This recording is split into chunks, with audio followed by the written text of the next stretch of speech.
Okay,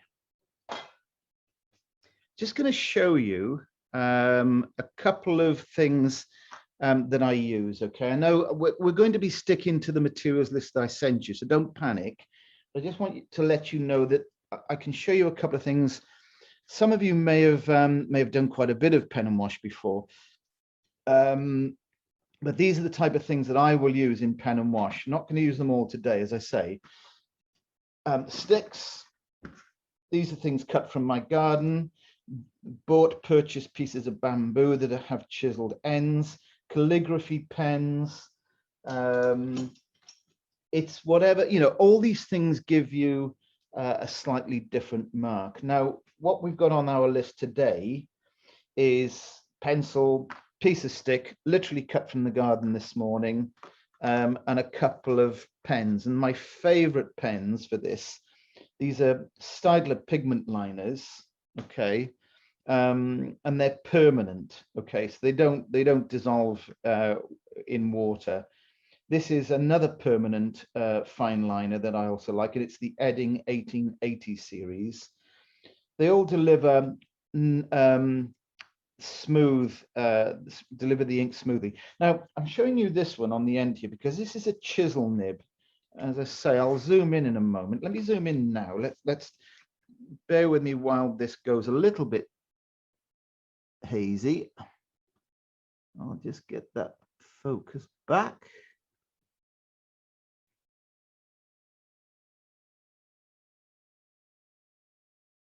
There we are. So that's a chisel nib compared to a standard nib, which is a round nib. Okay, so the one on the right here that I'm shaking is a round nib. And that one, I think, is a 0.7. And this is the chisel nib. And the chisel nib will simply give you a more sort of, grab a piece of paper here. And I want to show you this anyway. Chisel nib is going to give you, as the name suggests, a sort of geometric line, okay? You can get some broad lines, and if you turn the nib, you can find the point, the skinny edge of that, the thin edge of that nib, to give you a variation of line. And that's what this is all about. That's what the line part of this pen and wash is all about, is varying the delivery of the line, okay? You'll sometimes want it heavy, you'll sometimes want it light. So you're twisting the pen nib all the time, particularly with the chisel nib. But the same applies to that's not on the list. I won't be using it today, but I want to show you that what we're aiming to do with the stick and with the pen. So even though this is a 0.7 nib, and it is a very uniform shape if you see it close up, okay, it doesn't mean that you have to put up with the same delivery of ink. You can twist it, angle the pen like this, have the pen at a shallow angle to the paper like this, not vertical, not perpendicular to the surface pen. If you hold the pen perpendicular to the paper, you'll get exactly the same line every time, okay? And that's not what you want. You actually want a variation. So if you're doing these sort of paving stones and cobblestone area of this courtyard that we have in our photograph, you'll want to have thinner deposits of ink by angling the nib like this to a point where barely, you're really struggling to get ink off the nib because there's such an angle on the nib, okay? So you can hold it various ways. You know, if you hold it like a pen, you're likely to have a steeper angle if you hold it like a pen. But if you hold it by picking it up off the surface like this, so that the flat of the pen can be seen there, you can get the finest, softest line delivery of ink out of that nib.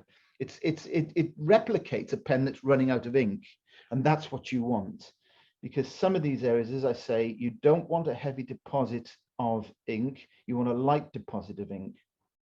Okay, so bear that in mind. Now I'm going to show you, the reason why I've drawn this out is so that I can show you what happens when we use the stick, okay? So as I say, this is a piece of stick cut from a Philadelphus shrub in my garden this morning. and I'm just using a black ink. And I can't even tell you what the brand is. It's been in here for some time now. I think it's either one of these writing inks, calligraphy inks like Quink, or Indian ink. They're all usable inks, so don't worry as to which one you've got. The only thing I would say, the only criteria you have to bear in mind is whether the ink is soluble or non-soluble. So obviously the soluble inks are going to move around once you put water on top of them, whereas the permanent inks, the non-soluble inks, are going to stay put.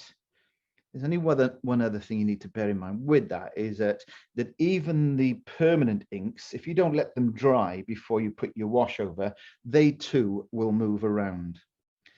Now, as with all these things, I do all of this. I like to, when I'm sort of in the right mode, I'm purposely choosing soluble inks because I want them to move around. I want things to move around. And that brings me to the next item that you might want to consider when you're doing your future pen and washes. Stabilo or Stabilo, I'm not sure how you pronounce it. I've been using these for years. They come in a really nice range of colors, as you can see. But what you've got to bear in mind with these is that the ink that they deliver is soluble, okay? Meaning that if I just go around this chimney for a moment with this, let me do that again, because I forget when I'm zoomed in. So yeah, if you make a line with a soluble pen, such as this one, and then go over it with a brush, wet paint brush, you can see how the ink moves around. But the lovely thing about this is some of the ink deposit remains in situ, as you can see about there, I hope. Some of that ink will remain, okay?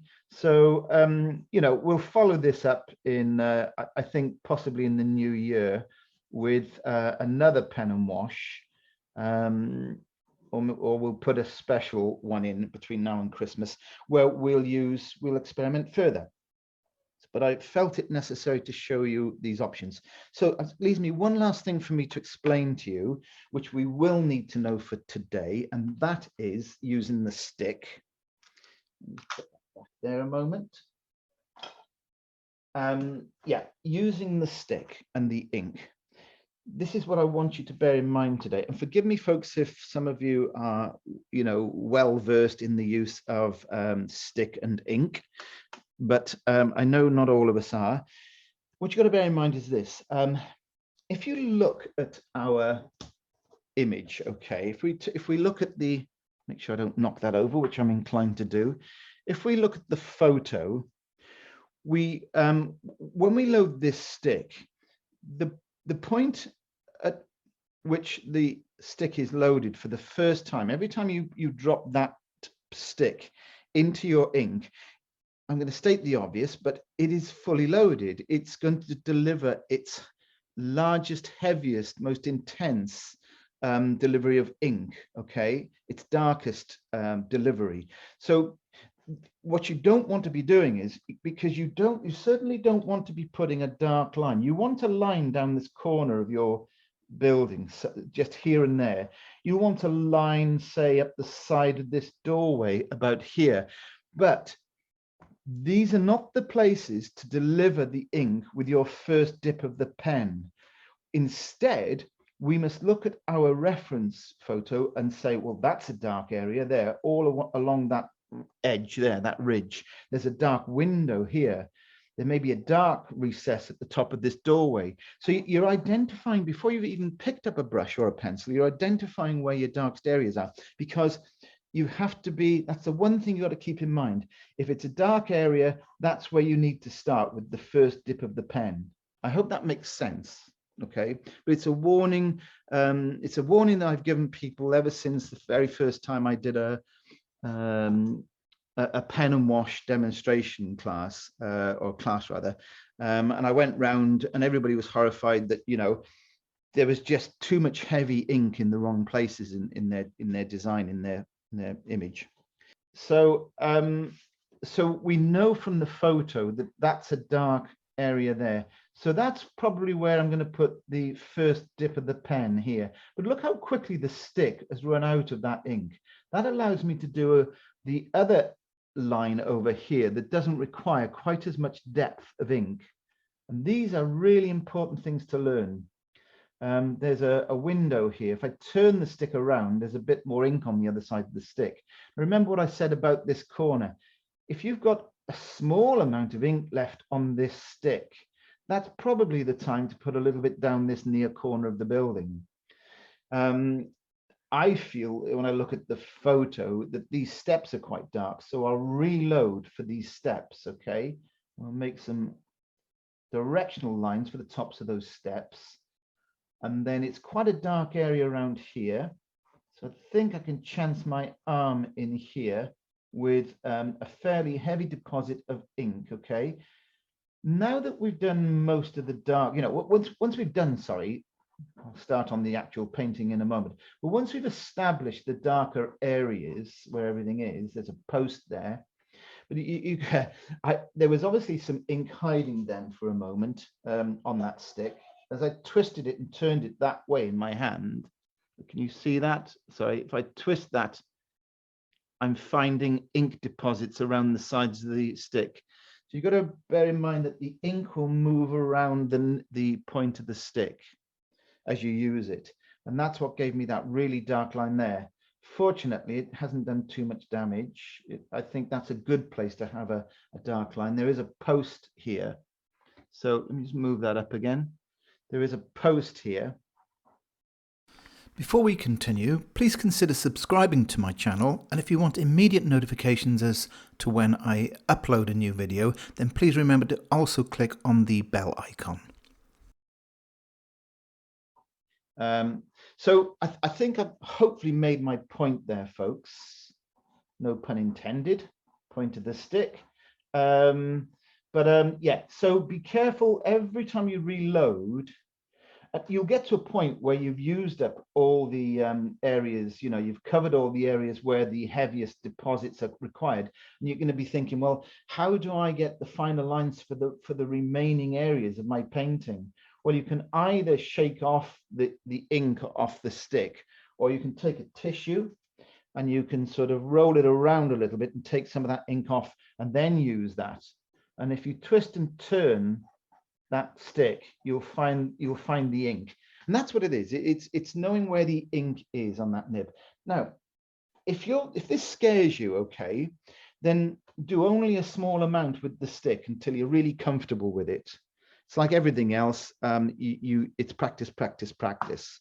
So let me just put my ink safe for a minute. I'm putting the top back on my ink here. So yeah, so do a small amount with the stick and rely now on instead on some good old fine liner pens. So I've got a 0.3 and a 0.7. I might not use both of them. I'm probably going to favor the 0.7. So that's the 0.3, sorry, 0.7, because I know from the larger nib, I only have to angle the pen a little bit and I'll get a slightly different type of deposit of ink off that pen. Okay. So there's some perspective here, some tricky perspective. So let me just put the drawing down on my actual paper and you can follow along. Let's start this off with a drawing. So the focal point, you know, this is where I start with all my paintings. We imagine the grid, okay, the rule of thirds, something like this. And the way I see this composition and the focal point is, just bring this in. I'm going to have to zoom out for a moment, otherwise you are going to miss some of this. So I'll zoom back in when I start doing some of the ink work. Just zoom out a second. So my focal point, if we envisage this grid that I've just penciled lightly onto my paper, I know you probably can't see that very well, because you have to trust me, there's a horizontal, two horizontals equally spaced, two verticals equally spaced. If you imagine that on your image. I can pencil that in quite heavy. Same sort of grid on your reference photo, okay?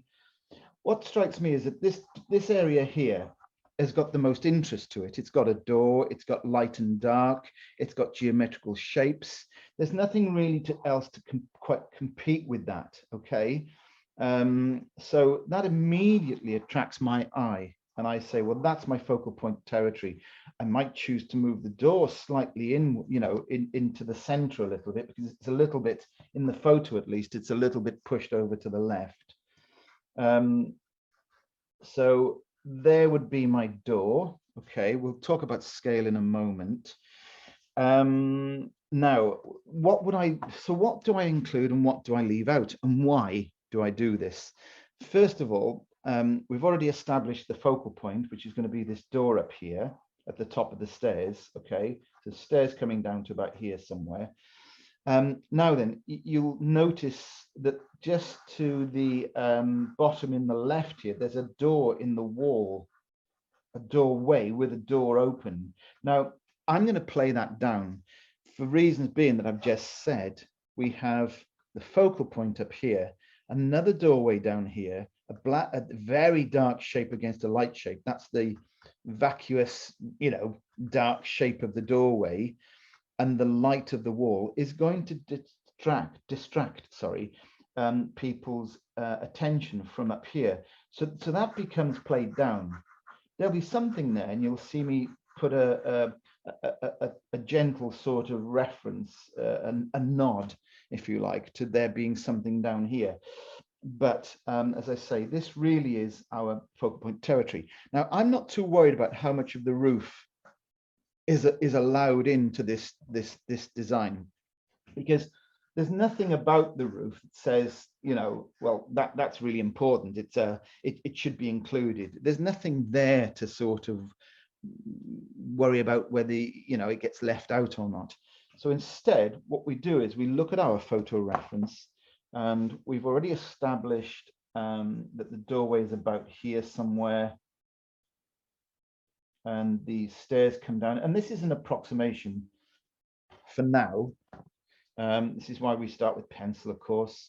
And I think if you look at the photo, in the photo, there's a bit of ground in this space here, okay, meaning that the top of the steps must land about here, not quite in the middle. The bottom, that's the thing to assess, the bottom of the steps. Don't worry about how many steps there are. Don't worry about the angle of the steps for now. Think only about where do the bottom of the steps arrive in the balance of things.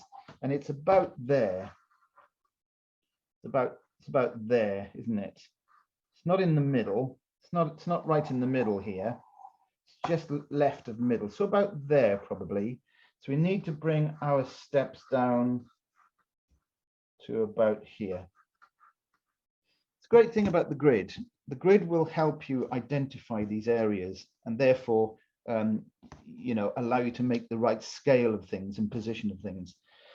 If we look at the this roof line off this, you know, this end building here that comes out towards us, we can see that it doesn't come off the top of the doorway. It comes out from halfway down the doorway, about here, something like that. And it takes an angle that, again, I'm sort of guessing, it seems to go out about here on that vertical, that right-hand vertical. Now, again, this is why the use of the grid is so important for so many reasons. So as I say, the angle seems to go out here. Now this angle, this is quite an interesting thing to take note of. These angles, of course, this one here is the gutter line of the roof, okay, the edge of the roof. It's sheer coincidence that we've got an angle in this photo by where that line seems to continue.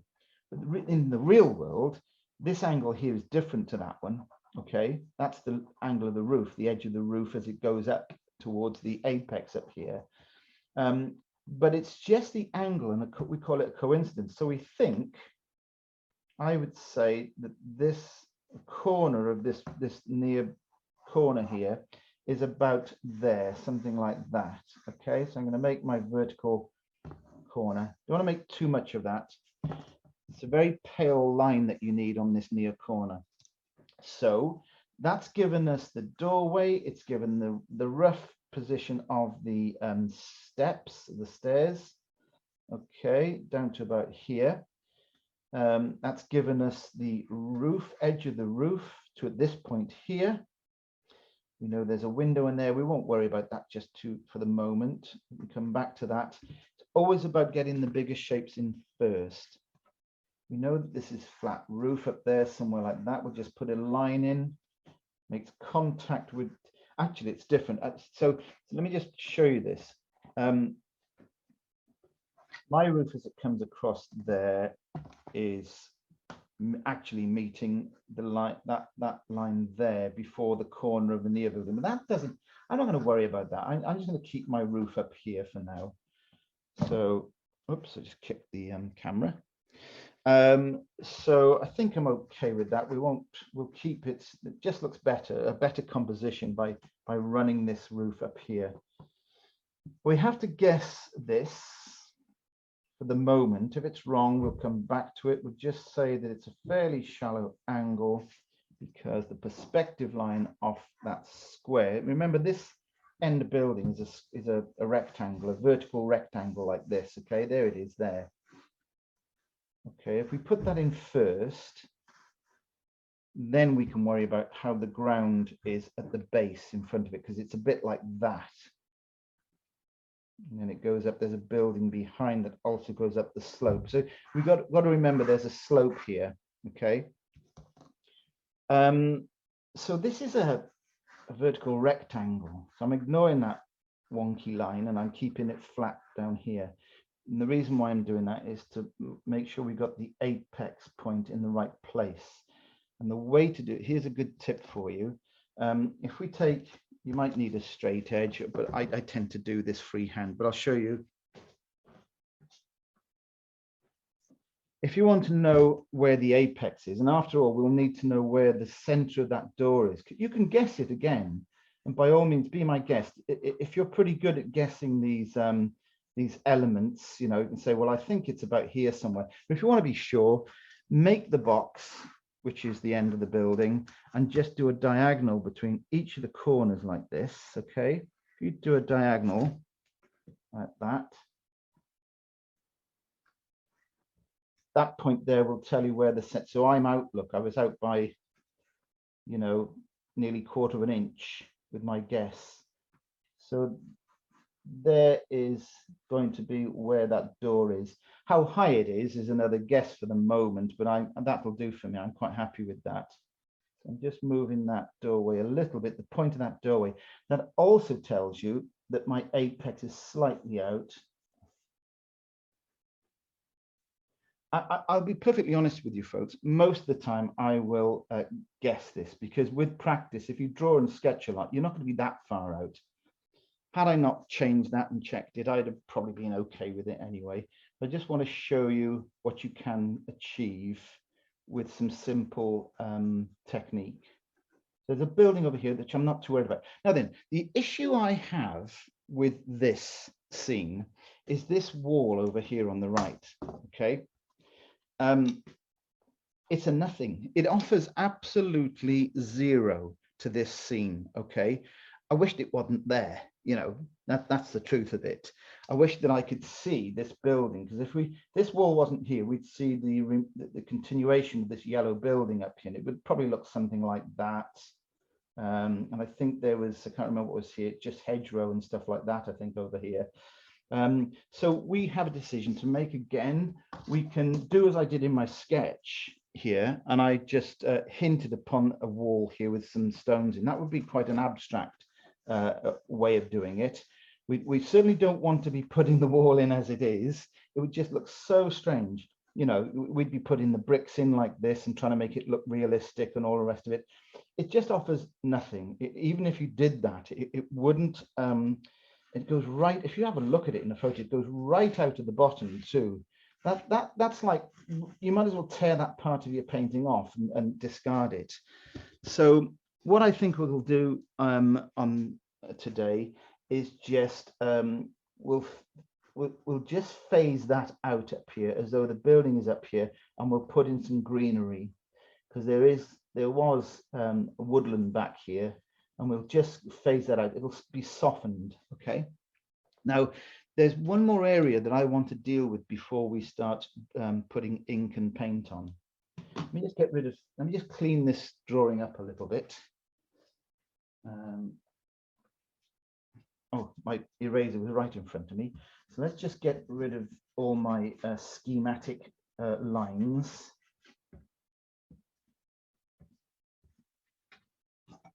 Oops.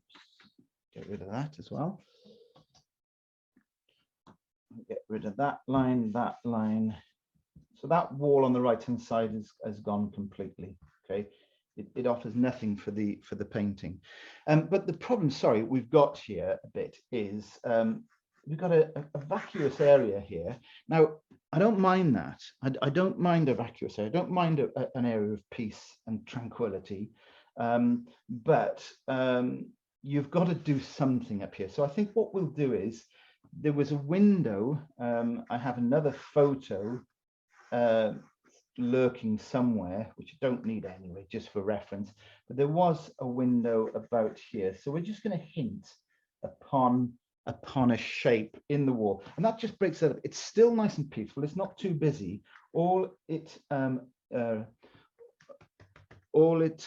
has about it is that just a hint of a window there. I'm just changing that line there because that's maybe a corner there. Okay, so I think we're ready to go here. As I say, if you haven't kept up with any of this, folks, then rest assured that this will all be revealed, of course, when you're able to watch it back on the video, start it, rewind it, restart it as many times as you like.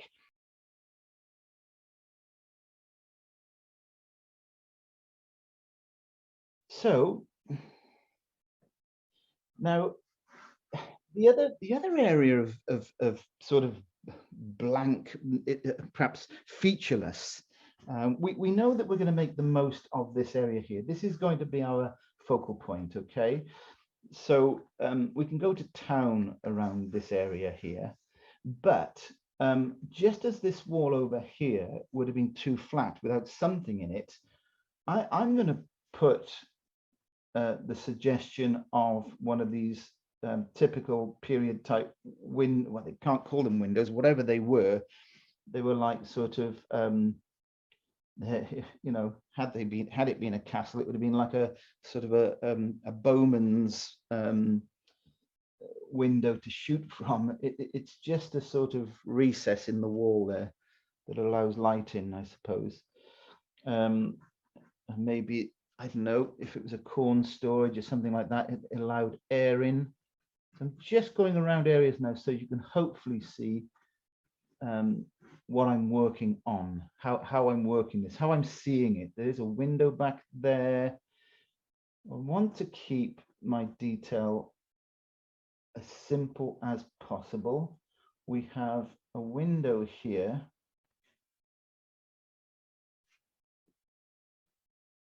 And we have, strangely enough, a doorway that appears to be halfway up the stairs. I dare say over the years, they added and subtracted parts of this old building.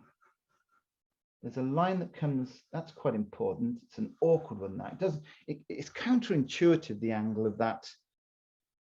The wall, there's the vertical wall on the side of these steps here. At the base of that, there's a line that does that. And it feels quite counterintuitive to draw it that way. You feel as though it should do more like that. But for the moment, we'll do as the photo says, because the paving then, the courtyard seems to do this. As I say, we're not going to make too much of this area down here. So let's get some pen work going. And for a bit of safety, I just like to start with a pen. I know that I can control the ink on this pen. And I will zoom in for a moment, for a minute or two, but then you know, I'll come back out again. So let me just zoom it in. Let's put something on here to focus. Show you a close-up of my pen work. There, okay. So as I mentioned earlier, this is my 0.7 pen. I'm going to start thinking about these step faces here. On the top of each step, there'll be a slither of light. So I'm really concerning myself mostly with the vertical faces of the steps. And I just scratch a line across. Remember, it's coming this way. You can imagine an edge line somewhere like this, okay? So the steps are coming down in this sort of fashion. Get them bigger and bigger, of course. So each one of those has a top to it. It'll diminish the depth measurements, of course, on these faces, on these, I think they call them risers.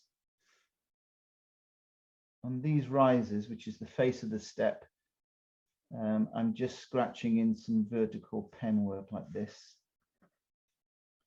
And there's the very bottom step about here. Okay. So there's the corner, where you go, you know, which bit you do first, which bit you do second, honestly, for this work is not really crucial. You can go any way you like. I just start on the steps because I know that because there's a fair bit of depth of tone there, if I make any nasty marks in these early stages, they're going to probably be lost anyway because of what's going to go on top of that area. There's a post here, vertical, holds up a railing. Now, I'm not going to make too much of the rails, the handrail. So I'm just going to put follow the line in the photo. There's something like this. And then there's a vertical post halfway up that wall supporting the handrail again. Something like that. Now then, let's get to the doorway. There's quite a depth to this, a width, I should say, to this overhang here. Notice how I do several lines here. Okay, I'll just take my hand away so you can see that.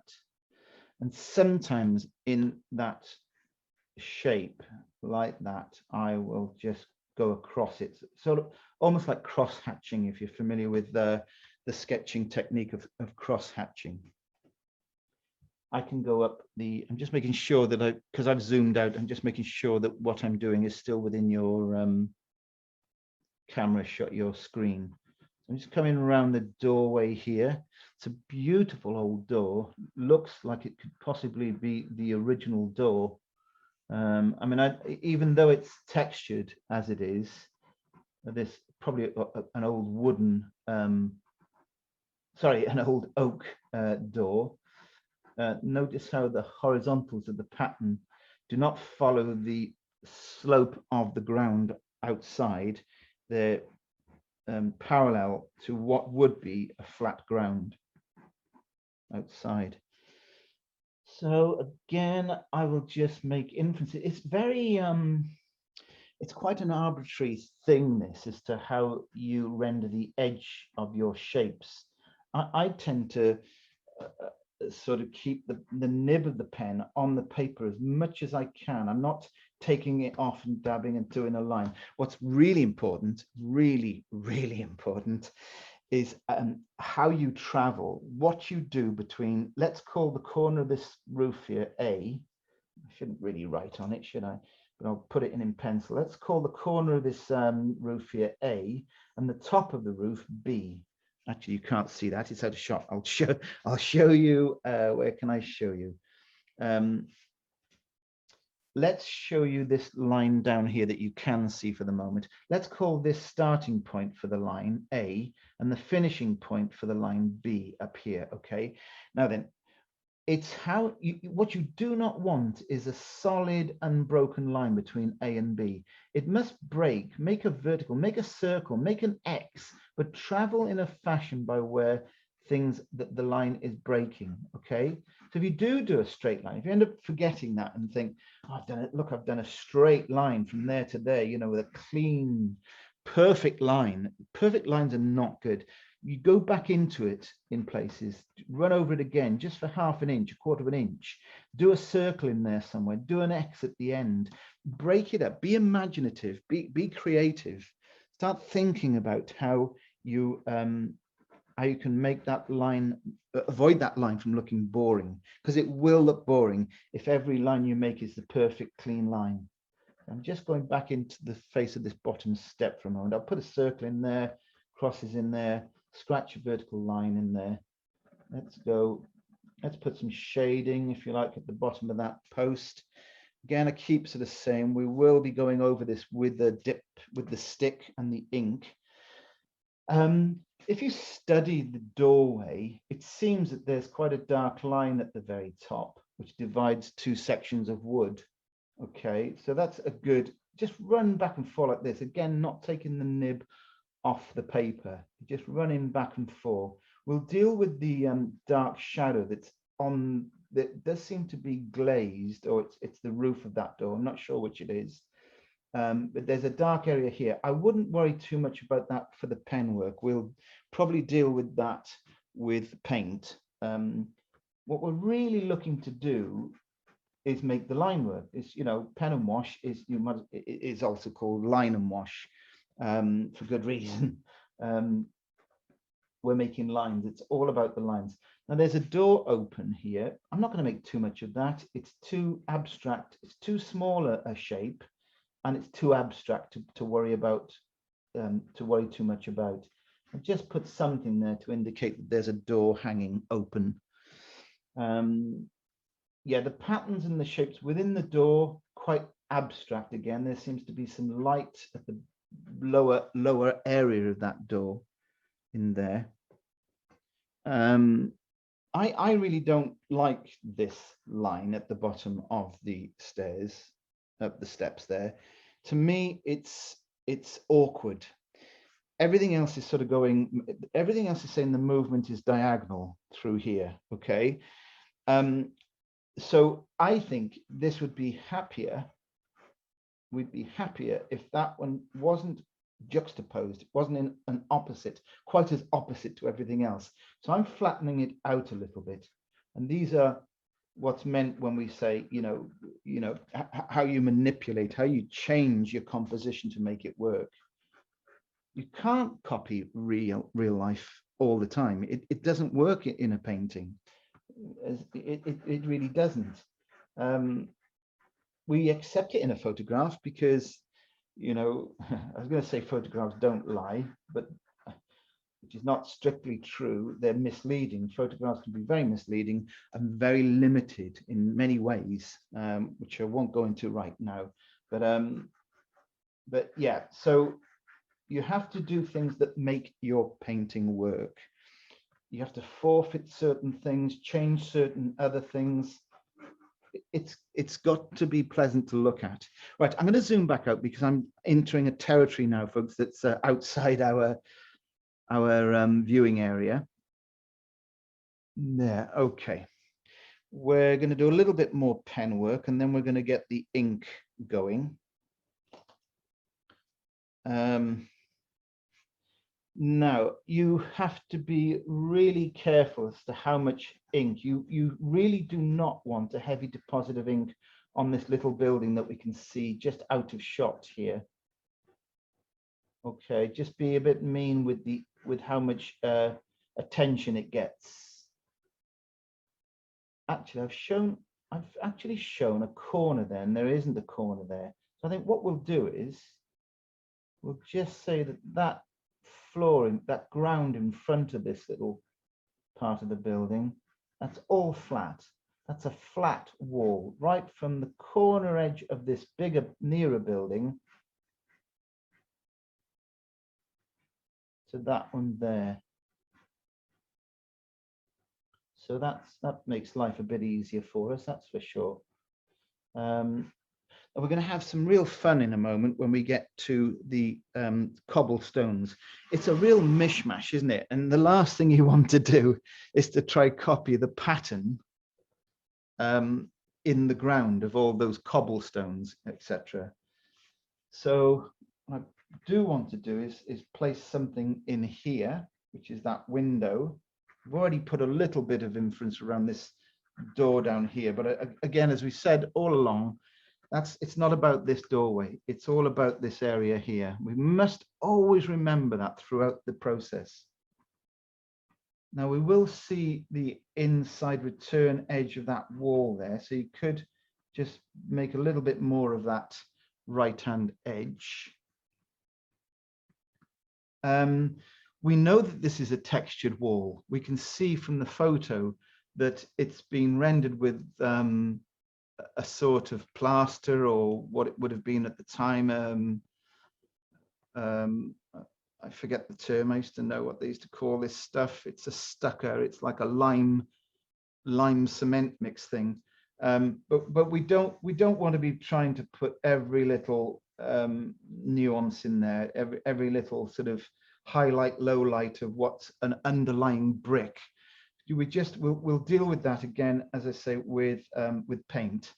What we do need to do is a bit more of this roof, this edge here.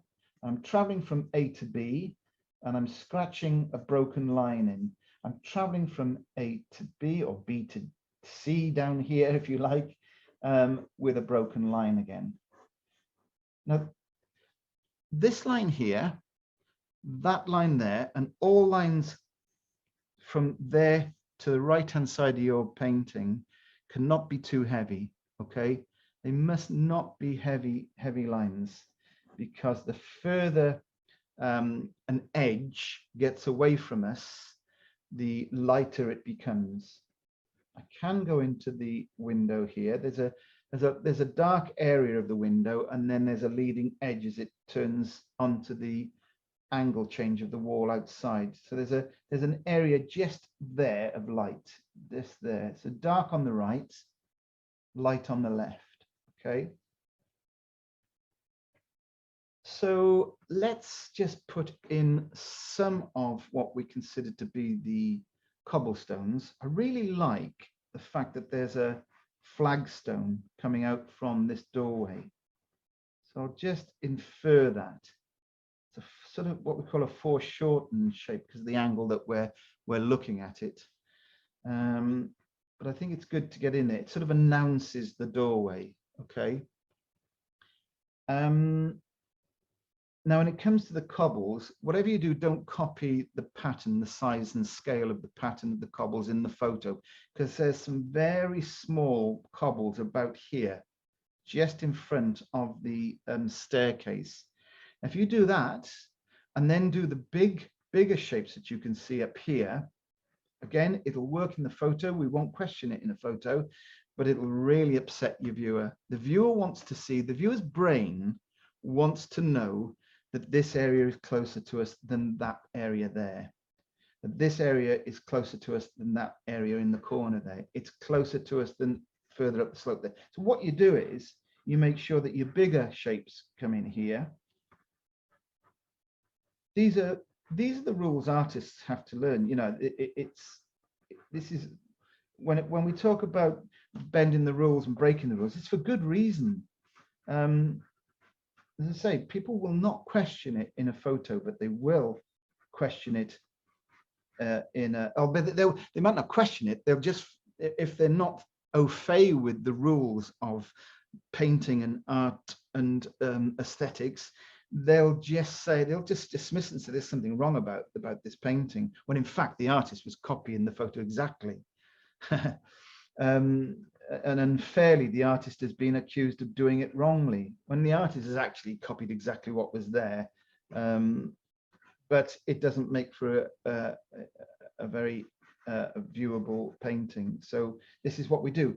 We exaggerate the scale just to appease our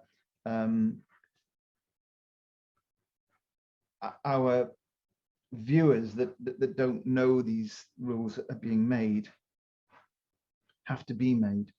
So there's mostly large cobblestones in this area here, and smaller stones back here. I'm keeping the pen on the paper most of the time, and I'm doing a line. I'll put a circle or a pebble-like shape at the end of it, sometimes a more square shape. Not really. There's no way you can use the photo for your reference for this, folks. You have to stick to those rules I just mentioned and have fun and be creative. I love doing this particular type of work. It's such an opportunity for self-expression.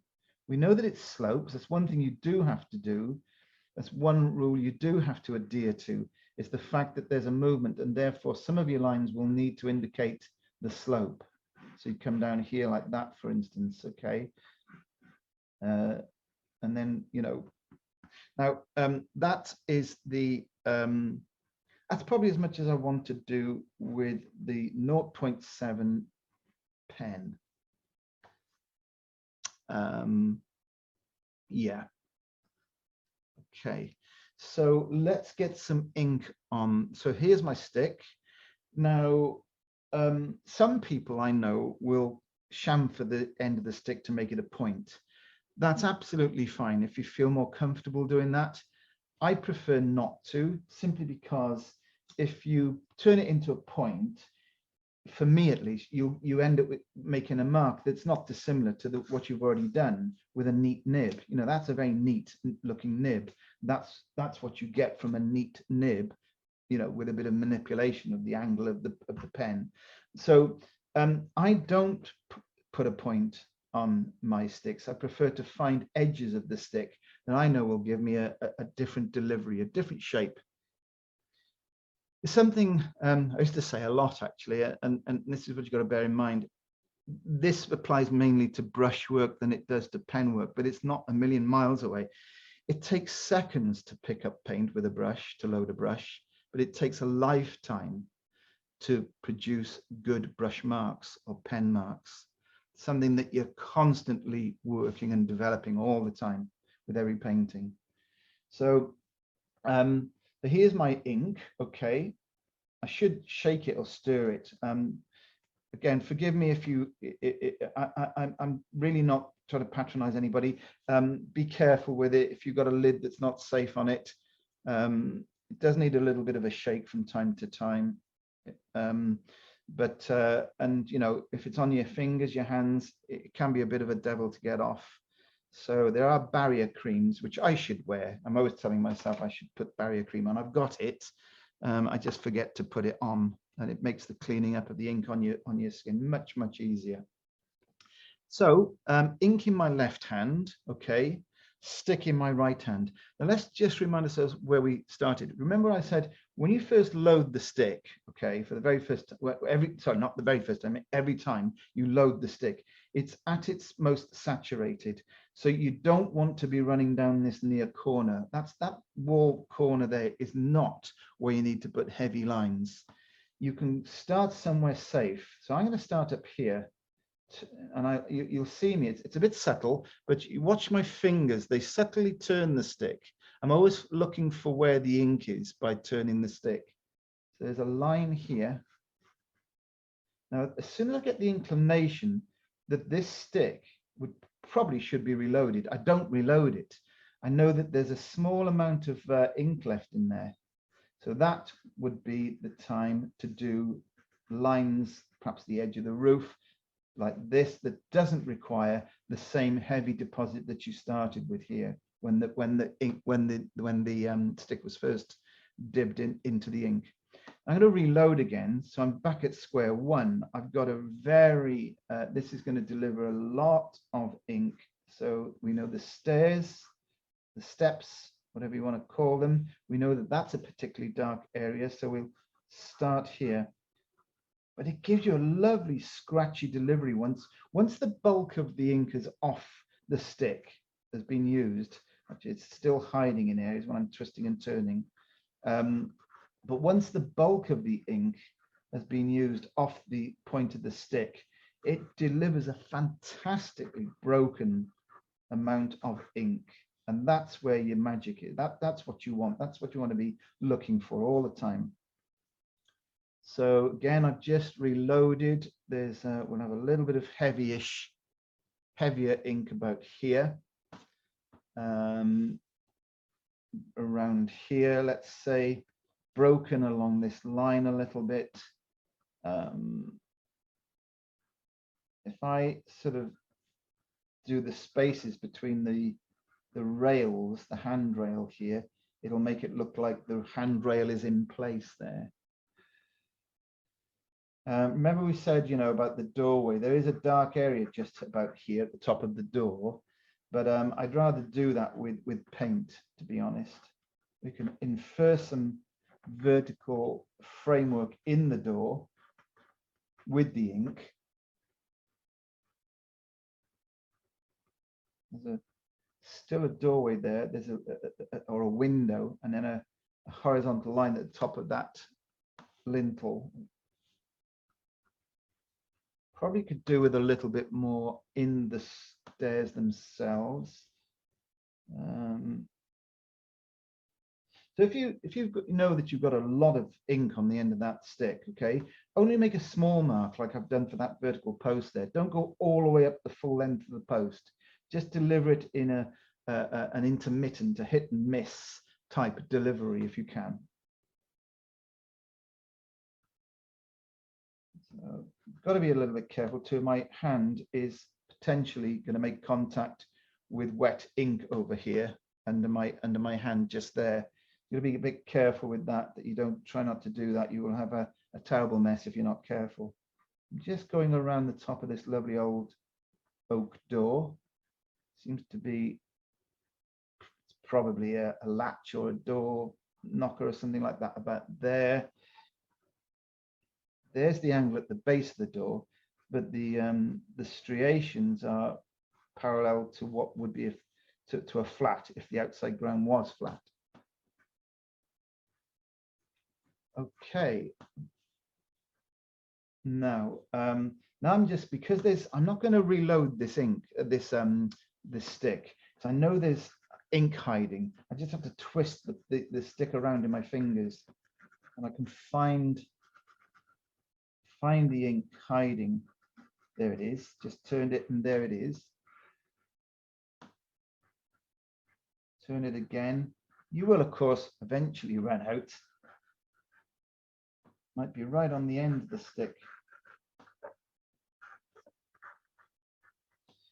So because we're playing down this doorway here, again, you know, we don't want a full delivery of ink over here.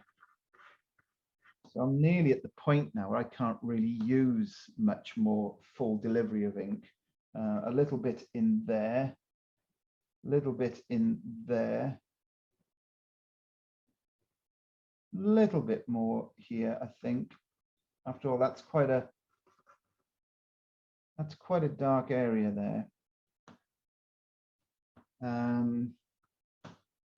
And then a little bit more in here, but I'm being very careful down here not to overcook it. We rely on paint to lose this area a bit. I haven't done anything for that roof line back there, but I'll just infer that there's something there. And I'm not going to put much around here, because again, there was enough there with the pen work. And I think what we'll do now is just do a little bit around some of the nearer. You can make new ones, by the way. You don't, this ink going on here doesn't have to follow the shapes you made with the pen. You can make new ones over the top like this. And this is quite for these nearer stones, notice I am dipping back into the ink jar. Okay, but again, as I know this, the point of this stick is running out of ink, I wait for my moment of opportunity to go further afield up the slope here, because that's less heavy. The ink is less heavy. And just as a by the by, this is something I think we should think more of when we're actually painting with a brush too, okay? There's a point at where the brush, when it's fully loaded, will do a particular job for you. You shouldn't be too quick always to reload a brush unless you're doing a big wash or something like that. Instead, you should try to be mindful of the changing states, varying states of a paintbrush when you after you've fully loaded it, because it'll do something at one stage perfectly. At certain stages, it's going to do a certain job perfectly. Okay, so there we are. I'm going to leave it there for the ink work, and I'm going to speed dry this. I have the luxury of a hairdryer here, but the only use it gets at my age. Sorry, just going to stop a second. If I feel as though the drying, the hairdryer is not drying anything too quickly and I want it dried quickly, I'll just take out any real surplus heavy ink with a tissue like that.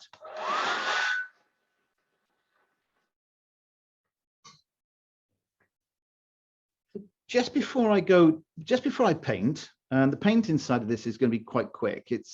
There's you know, it is pen and wash, and the washes are, as it suggests, just really washes.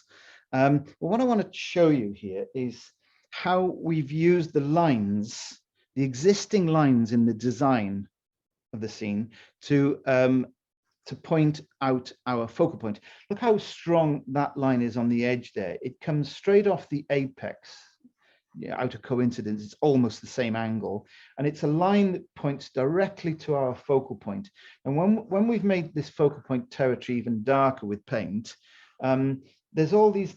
There's a line in the steps. There's two lines at the steps there, pointing towards the focal point. This line points towards the focal point. We could go quite dark if we want on this vertical. That would point to the focal point.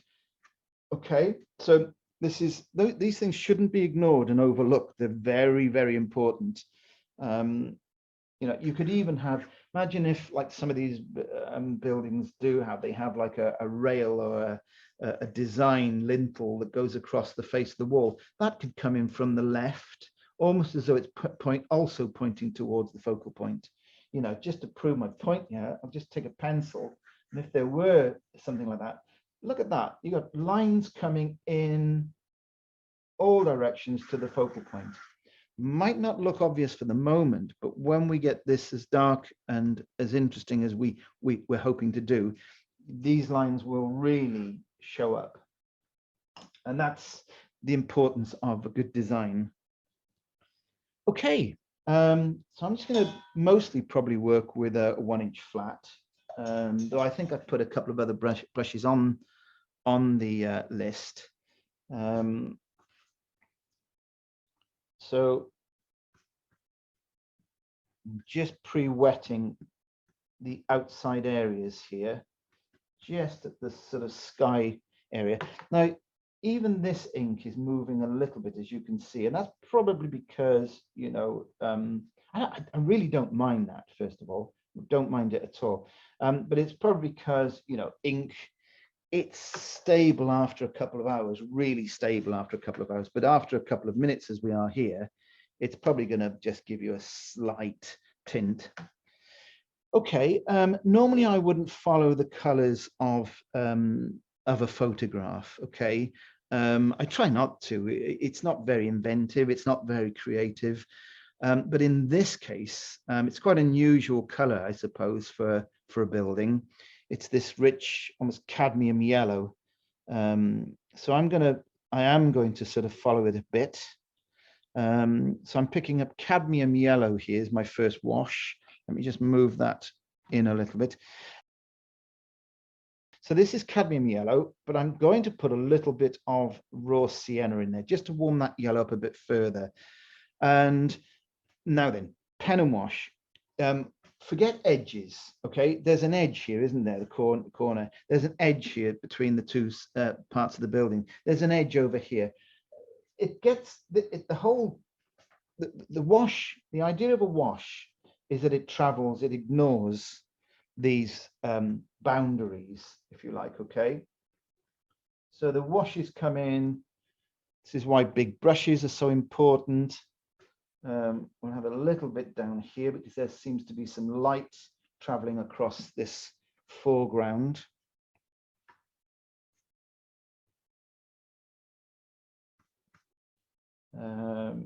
Might as well go through there because it's going to go darker anyway. And when I get to the top, if you notice here, actually, it's a little bit lighter up here. So I'll make it look lighter by a cooler color, adding a tiny bit of cerulean blue to this yellow at the top. A little bit of cerulean blue into the mix. It's quite a watery mix. You don't want anything too strong. We'll go back into this area here because we want to indicate that there's some greenery back there. Okay, and I'm not overly worried about the sky because the sky will just take on a bit of a neutral color as long as you keep it light-ish. We'll go a little bit stronger again. I think I'll just put in some places a little bit of burnt sienna this time, so that my color a moment ago on top of the cadmium yellow was raw sienna. Now I'm adding a little bit of burnt sienna, which will warm that yellow up even further. And we can see at the base around the front here that is a much warmer, almost orange-like color. Okay, that alone gives it some sense of form and depth.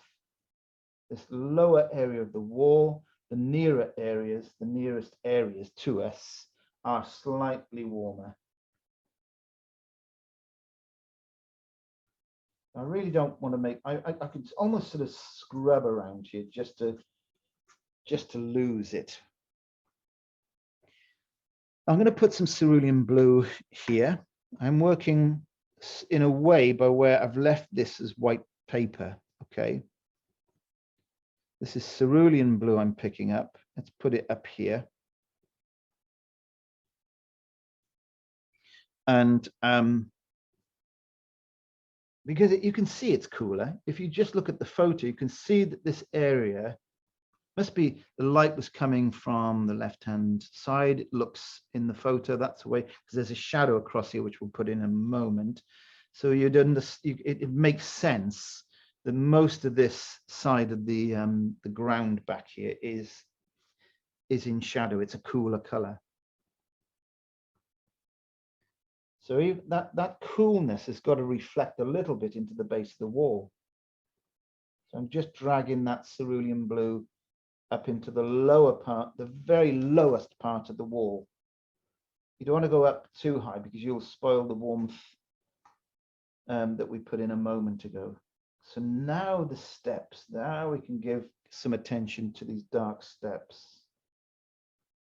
I think we'll make this area here a lot cooler.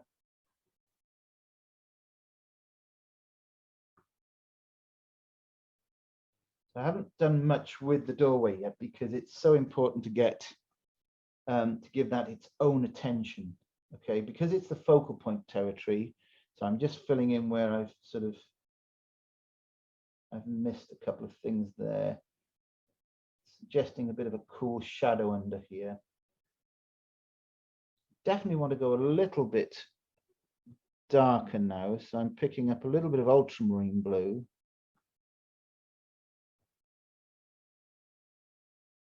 Okay, just to get that tonal value about right back there.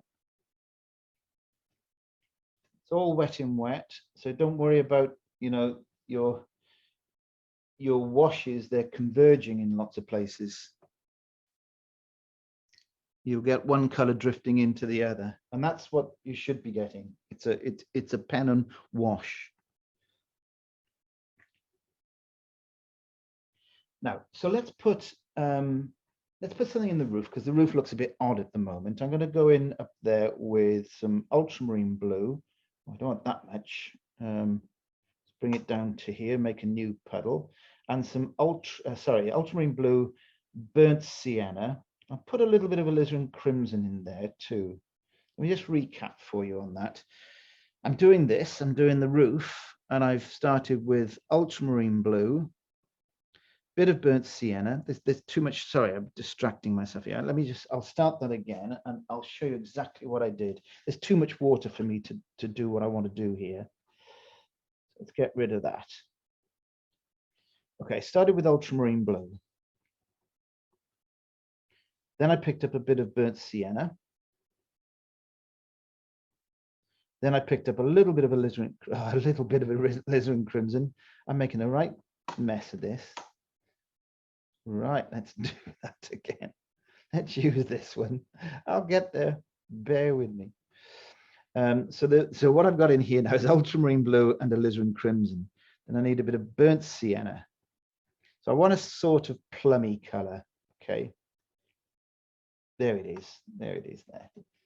So we'll just apply that to the sort of roof. Now, you'd expect this color to reappear because there's roof. There's a little bit of roof over here. So it's not a bad idea just to do that.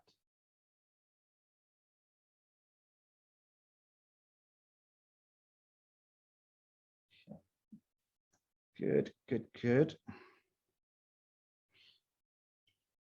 Right, so we'll come back into that too, because whatever you do, don't spend ages on one area. We'll rework that in a moment when it's a little bit drier. If you have overdone anything, and it's a really good tip, this, if you overdo something, you've used the wrong color, it's too weak or it's too strong, you don't go straight in to fix it.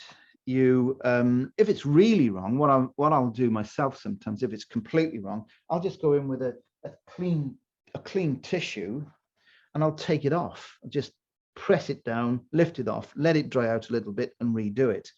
But when it's like this, when you think, well, I can improve upon that, you do the first bit, go somewhere else, do something else, and then you come back to that area to fix it, or improve it, if you like. Okay.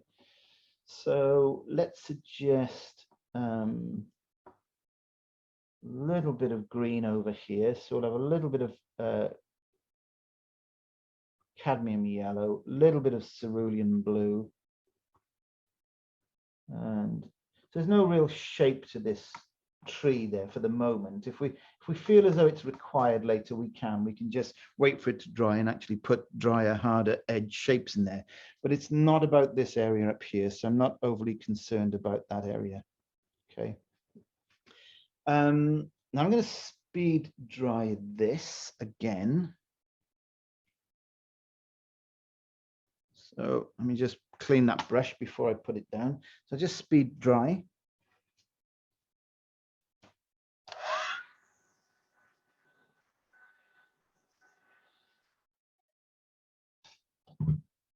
Doesn't have to be really, really bone dry for that. Now I'm going to put the first wash into the doorway focal point area. That's going to be ultramarine blue, burnt sienna. Just those two colors for now. Ultramarine blue, burnt sienna. Still with the flat brush. Quite a strong mix. This is probably the strongest color mix. Paint mix so far. Now we know that there's an area at the top of this doorway that is quite dark. It's something like that, but you need to be making some sort of abstract shapes up here because it's glass, and glass just sort of does, well, it makes abstract shapes when it reflects. Now we can come down the steps, reloading with the same two colors. Flat brush is great for this because it does give you those lovely geometric shapes. It's a hit and miss delivery of paint, trying to leave some horizontal lights to suggest the tops of the steps. And think big shapes, remember, okay? A lot of mistakes are made by turning to a small brush too early, okay? And we're looking to put in every little sort of brick face and little nuance when really we should be concentrating always on the big shapes for as long as possible. Now there's the roof line. You know, I said, you know, you come back to these areas, you don't try fixing them. Watch what happens when the roof line goes into that, what was just a mess, a malaise of a suggested roof. Once you put a hard line into it anywhere, okay, it becomes something. You can instantly see what it is it's supposed to be. Put a little angle line for the angle of the roof there in places.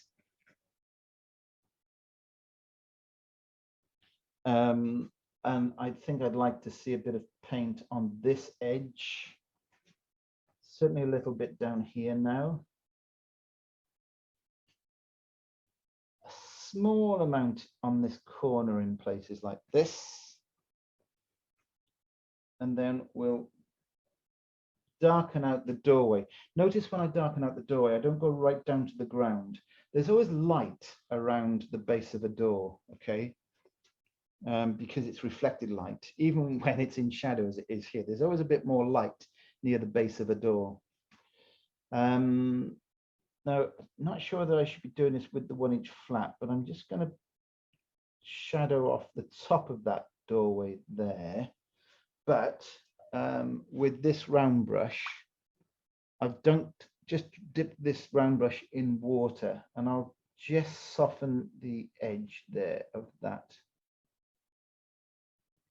And it's a bit boring grey, that, so I'm just going to put a little bit of burnt sienna while it's still wet in here. And the texture that we see in the wall, well, I'm just going to take the round brush and texture that wall like this.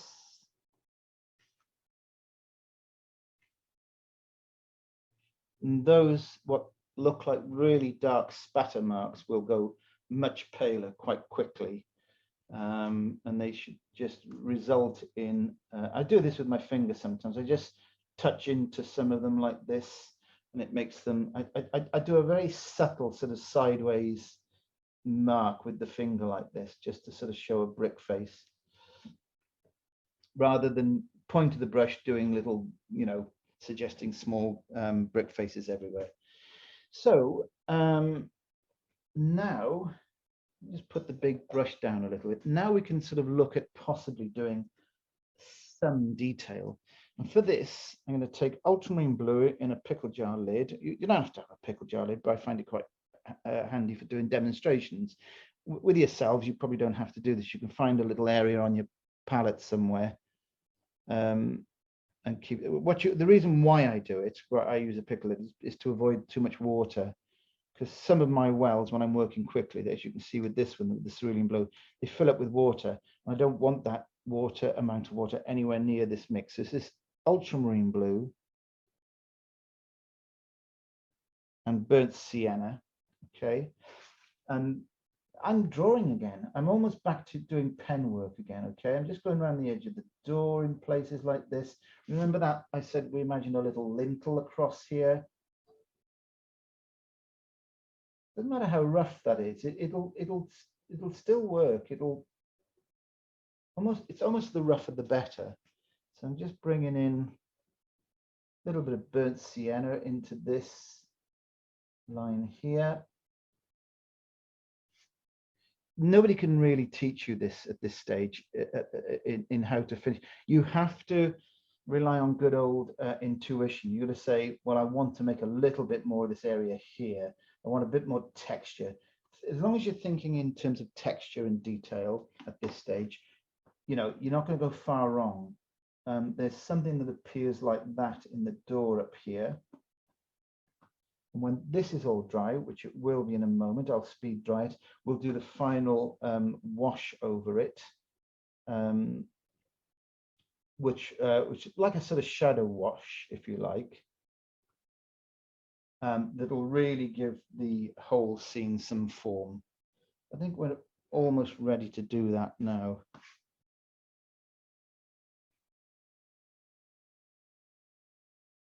So, persevering with this ultramarine blue and burnt sienna. There's some slightly darker marks around the base of the wall in places.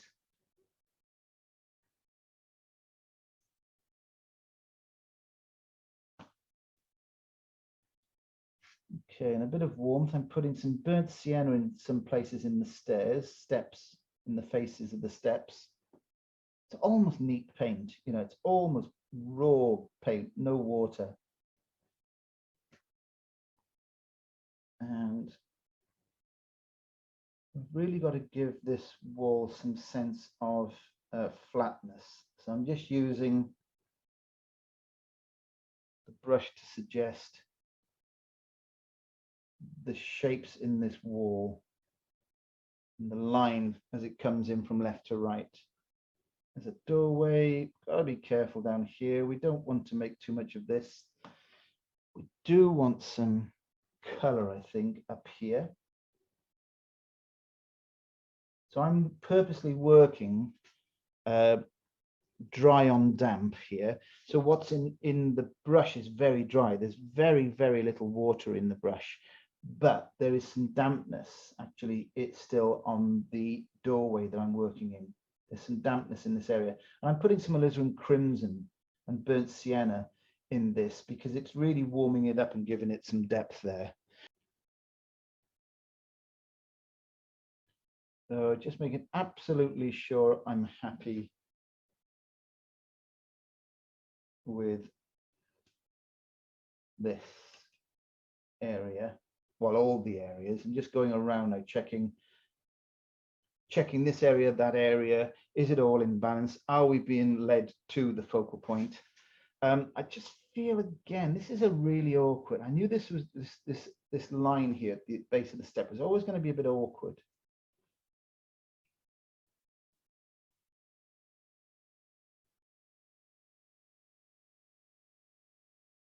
Coming down the slope. I think we'll dry this off. And we'll put our finishing wash on, which is going to be like a sort of shadow wash. Haven't put any sorry, I haven't put any paint on that window back there, but I've got to be a bit careful because it's can't make it too heavy. Balance. It's just at this stage, everything is about balance.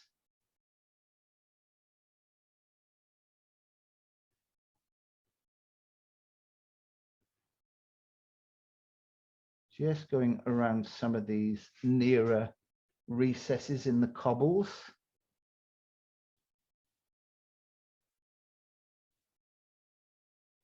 I think we'll dry this and then, as I say, finish it with the final wash. Because even before I do it, I know that that area there where my right hand is, and that area there where my left hand is, there's too much blandness there. There's too much flatness. We really want this to pop out more. So I have a plan. I must just speed dry it for a minute or two.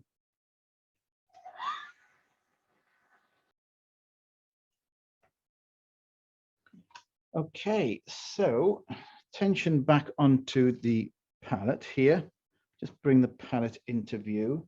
This is mostly alizarin crimson here in this bottom mixing well. And I want a purple. So it makes sense to put a blue with that red and to get a purple. Okay. Now, I did pick up too much of that alizarin crimson when I picked it up. So what I'll probably do is transfer this mix to another mixing area here.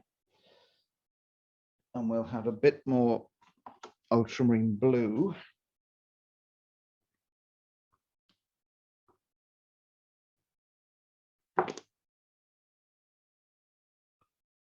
Like that. That's better. So that gives us slightly grayed down purple. And the grade down has come from the fact that, if you remember, we started, when I was doing the dark mixes, we started by adding the burnt sienna. So if you've done this and you've got a really bright purple, it's probably not going to look great on your painting. So just add a little bit of burnt sienna. You're looking for a sort of plummy purple color, a warm purple, rather than a bright, cool purple. Right, and what I'm doing here, I've got the 1-inch brush, and I'm going to put most of this area in shadow. So I'm going to use a bit of artistic license, because the photo shows this. It shows a shadow shape coming across something like that. Okay. You do need to make a large amount of shadow for this. So it makes sense, even though the photo doesn't suggest it, makes sense that most of this wall, okay, is in shadow. Now, this would be quite a scary thing to do for a lot of us. I just want to leave pockets of light, as though you know the light is getting through. So come in under the eaves there, not so much under that side, because the light's coming from this side. But if you imagine that the light is broken, maybe it comes up to the wall about there. It's a nice abstract shape of light here. Maybe there's the door that's, remember, hanging off this open doorway. Perhaps that's just throwing a little shadow about there. Shadow there, shadow in here.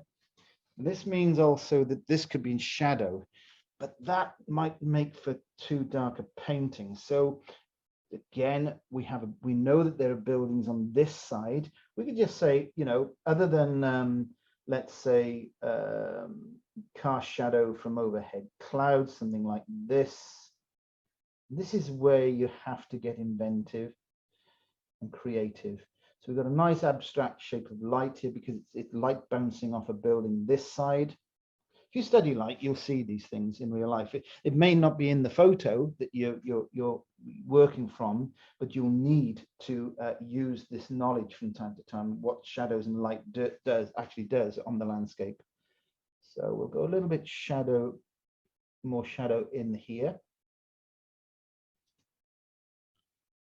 And we certainly want to shadow off the most area back here.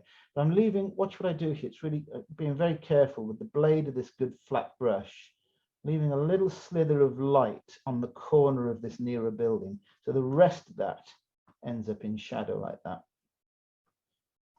And this means that our trees, whatever they are at the back, they only need to be represented by shadow. You don't have to put branches and twigs and you know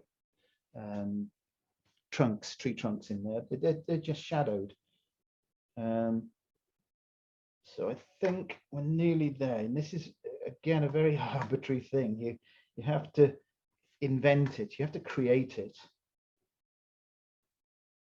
Break that edge up a little bit.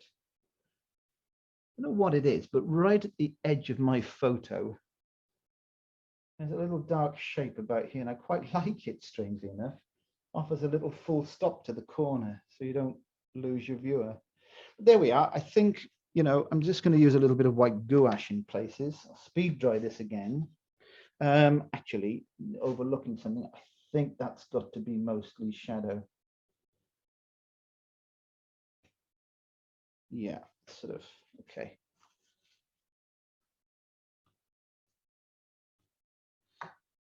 Okay, let me just speed dry this and we'll get some white gouache.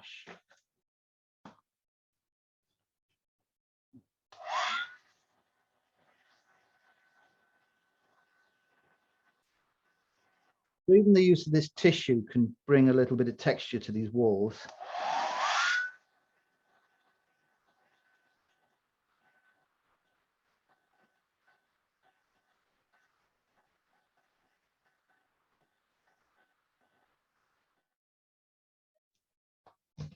Doesn't take long, just a quick bit of speed drying. Now, to my personal taste, I feel as though the steps and the stairs have gone a little heavy, gotten a little bit heavy. So what I'm going to do is I'm going to pick up what's this called? A rigger brush.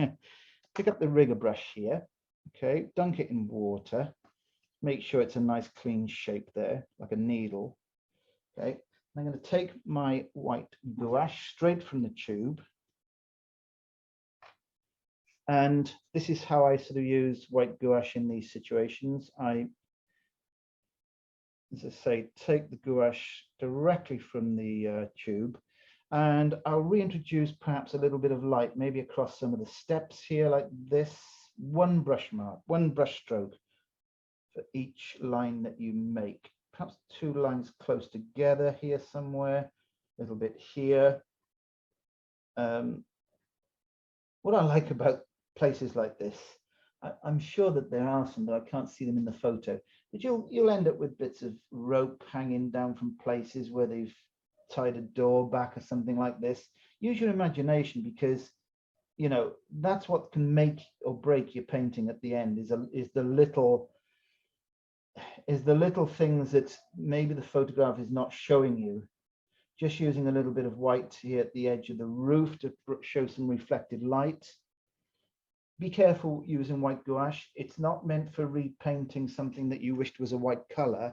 It's used purely for the effects of reflected light.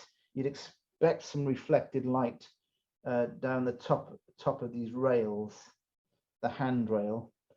So again, I'm not thinking I'm painting the handrail. I'm painting the light that's flashing off the handrail.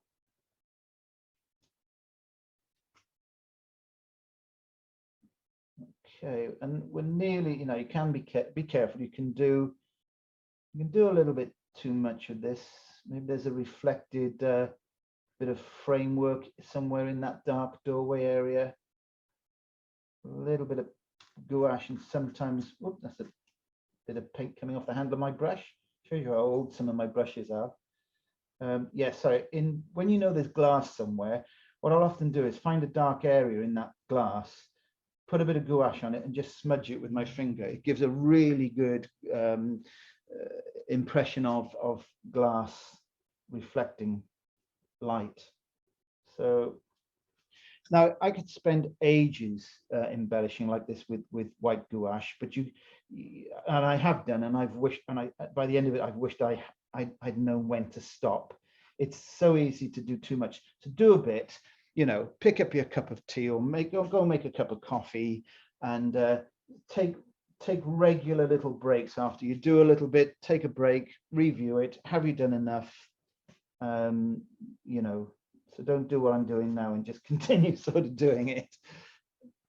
But yeah, I'm going to spatter because I always do. It brings a bit of atmosphere and texture to my scenes. So again, I'm just popping the brush straight into the tube of white paint, the white gouache, and adding a little bit of texture. So I'll put the mount around this, folks.